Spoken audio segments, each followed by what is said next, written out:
मैं Syed Hasan Rafi life okay Mumbai से बात कर रहा हूँ। आज हम बात करेंगे रीना जाधव जी से, जो एक प्रोड्यूसर भी हैं और एक्ट्रेस भी हैं। इस फिल्म के अंदर उन्होंने काफ़ी अच्छा किरदार निभाया है। तो आइए हम उन्हीं से बात करते हैं इस फिल्म के बारे में। रीना जी, आप बताएं इस फिल्म के बारे में।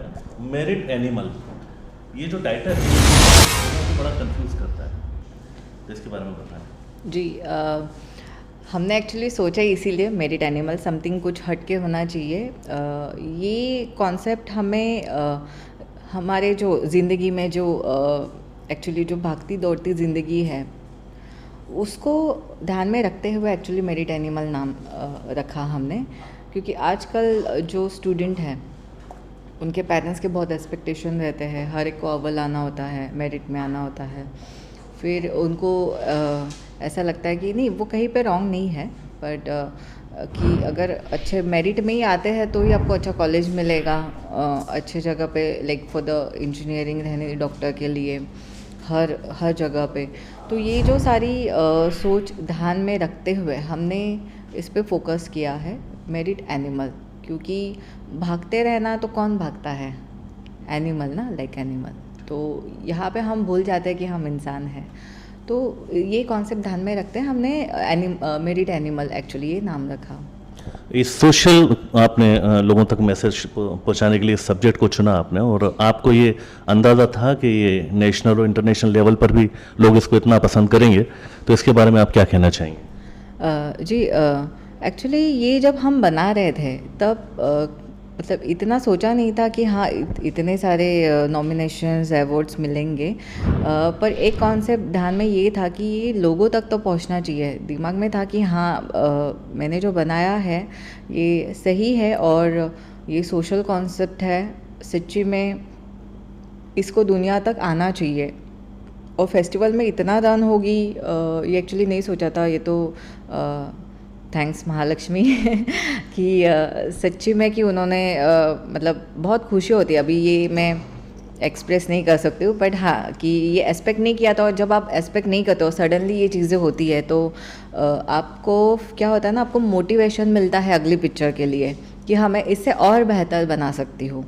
तो बस उन सबको मैं थैंक्स बोलना चाहूँगी कि जिन्होंने फिल्म पसंद की, नेशनल इंटरनेशनल लेवल पे हमें नॉमिनेशंस दिए, अवार्ड्स दिए। Thank you so much.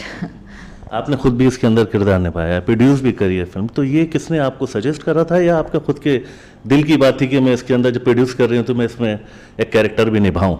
नहीं, एक्चुअली ये सजेशन था मेरे को प्रोड्यूसर का कि आप एक्टिंग करिए। उन्होंने मेरी शिक्षणाचा जय हो देखा था, जो कि किसान की वाइफ का ही जो आफ्टर मतलब होता है ना, जैसे किसान सुसाइड करने के बाद में उनकी वाइफ को कैसे सर्वाइव करना पड़ता है।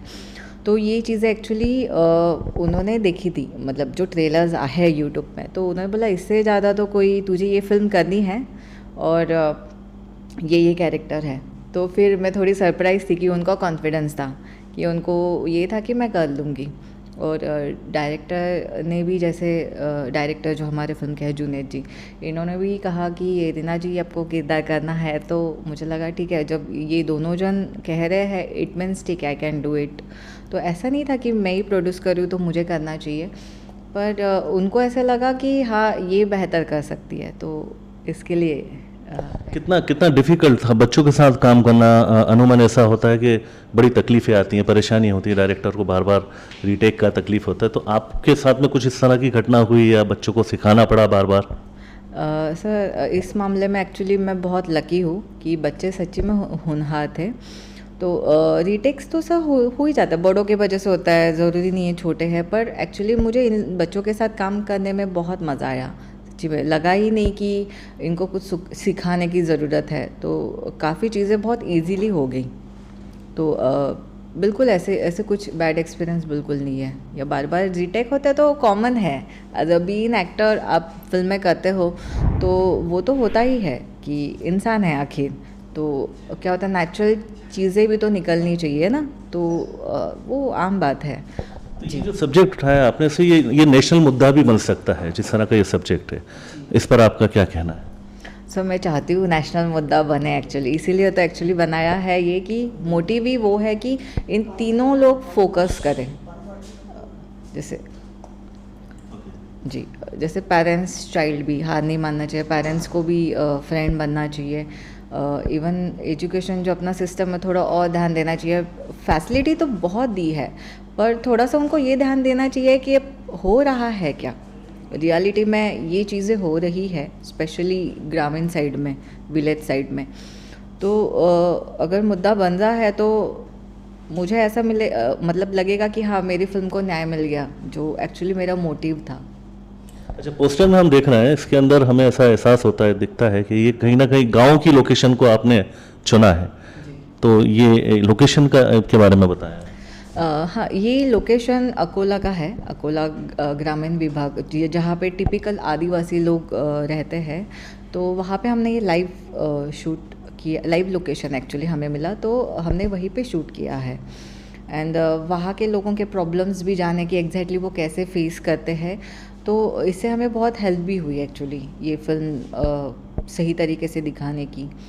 तो ये अकोला में 75% तो शूट हुई है, फिर कुछ पूना आलंदी में शूट हुई है, एंड इसका ऑलमोस्ट अगर 20% है तो वो मुंबई में शूट हुई है। मोस्टली इस तरह के जो सब्जेक्ट लोग उठाते हैं तो उनका एक मानना रहता है कि सब्सिडी भी गवर्नमेंट से मिलती है, तो इस पर भी कुछ आपने सोचा हुआ था क्या पहले से? Sir, subsidy I think Marathi के लिए मिलती है, तो हिंदी के लिए पता नहीं अभी तक मिलती है या नहीं, पर इसके बारे में नहीं सोचा अभी तक कि अगर मिलती है तो ये एक्चुअली अच्छा रहेगा, बट इसके मामले में सच्ची मैंने नहीं सोचा कि इस सब्सिडी भी मतलब मिलेगी फिल्म के लिए। उस वक्त ये था दिमाग में कि बस ये कॉन्सेप्ट सही तरीके से जाना चाहिए। जो बच्चों का हार्डवर्क है, हर एक की उम्मीदें होती है अपने आप को पर्दे पे देखना, तो हर एक की मेहनत है उसमें, बस वो सफल मतलब होना चाहिए। जो कि अभी अवार्ड्स मिले हैं तो लगभग आधा तो सफ़र पास हो गया अभी। बस ये जो ऑडियंस अगर इसको पसंद कर ले तो बस लेकिन आपने थिएटर में इसको नहीं सोचा रिलीज करने के लिए, आपने ओटीटी क्यों चुना? सर, थिएटर में बहुत से आज बड़ी बड़ी फिल्में देखने लोग नहीं जाते हैं, और मेरा मोटिव था कि ये हर लोग देखें। तो हम ऐसे ओटीटी एक्चुअली प्लेटफॉर्म ढूंढ रहे थे जो कि फ्री ऐप हो, जैसे तो हंगामा one of the free app. तो इस पे हमने एक्चुअली सोचा रिलीज़ करने के लिए, क्योंकि हर एक के पास मोबाइल होता है आज के दौर में, वो भी स्मार्टफोन होता है, तो इजीली आप डाउनलोड कर सकते हैं, आपको कोई पे ही नहीं करना है। तो एक गरीब से गरीब इंसान भी देख सकता है, तो ताकि वो जागरूक हो कि कहाँ पे कमी है ना। तो आजकल सबको पता ही होता है, खबरें देखते ही है मोबाइल पे। तो हम चाहते थे कि ऐसा कोई एक प्लेटफॉर्म दे जो कि फ्री हो और ज़्यादा से ज़्यादा ऑडियंस तक ये पहुँचे, ज़्यादा से ज़्यादा पेरेंट्स देखे, बच्चे देखे। तो इसके लिए हमने ओटीटी को टारगेट किया एक्चुअली। आप खुद भी महाराष्ट्रियन हैं, ये महाराष्ट्र में भी बहुत सारी ऐसी जगह हैं जहाँ पर हिंदी बराबर लोगों को नहीं आती है, मराठी ही समझते हैं। तो उसके लिए आपने कुछ सोचा हुआ है? वो क्योंकि एक्सपेक्टेशन है कि आप खुद भी एक मराठी एक्ट्रेस हैं, तो आपने उसके लिए कुछ सोचा कि डबिंग करेंगे, क्या करेंगे आगे? ज़रूर, इसके बारे में फ़िलहाल तो नहीं सोचा, बट ज़रूर इसमें मैं जैसे अगर लोगों को बहुत पसंद आती है तो मैं इसको ज़रूर मराठी में डब करूँगी। मुझे ज़रूर बहुत खुशी होगी बीइंग महाराष्ट्रियन इसको मराठी में डब करने के लिए। इसके ऊपर भी मतलब आहिस्ता आहिस्ता मतलब सोच ही रहे, क्योंकि इसको ओटीटी पे पहले रिलीज़ करेंगे, फिर जैसे भी फीडबैक आता है तो ज़रूर इसको मैं डब करके मराठी में दिखाने मतलब मुझे तो बहुत खुशी होगी कि सारी ऑडियंस देखे। मोटिव तो वही है, पर हिंदी इसलिए चुना कि आपने सही कहा कि कुछ लोगों को हिंदी पर, जहाँ तक आजकल तो हिंदी सबको ही समझ में आती है, भले अगर सही से नहीं बोल पाते हैं, इसके लिए ये लैंग्वेज चुना हमने। तो ये फिल्म कब रिलीज़ हो रही है, क्या डेट आपने फाइनल करी है? नेक्स्ट वीक आपको ये हंगामा प्ले पे देखने के लिए मिलेगा। हम लोग ट्रेलर भी लॉन्च करेंगे, आज ही टीज़र लॉन्च हो जाएगा। सो एक डेट कंफर्म हो जाएगी तो हम आपको बता देंगे। चलिए, बेस्ट विशेज़ हमारे लाइफ ओके चैनल की तरफ से। मैं सैयद हसन रफ़ी, कैमरामैन पुष्कर के साथ में, लाइफ ओके।